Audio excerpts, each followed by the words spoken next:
The paper tip which is half a inch available at any medical store. ये 15 रुपये की एक tip आपको कहीं पे भी मिल जाएगी। ये घर में रखे हुए मेथी दाने हैं। इसको इस तरीके से इस टेप पे चिपकाएं और अपने अंगूठे के निचले हिस्से में यहाँ पे अच्छे से इसे बांध लें।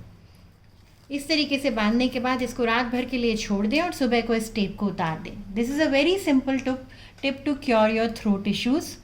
आपको किसी भी तरीके की खराश हो रही है, एलर्जी हो रही है, खांसी हो रही है, ये अगर आप एक हफ्ता भी करेंगे तो उससे वो सब कुछ ठीक हो जाएगा। Specially in the age when we are dealing with coronavirus, this is something which is going to keep your throat healthy and fine. Thank you.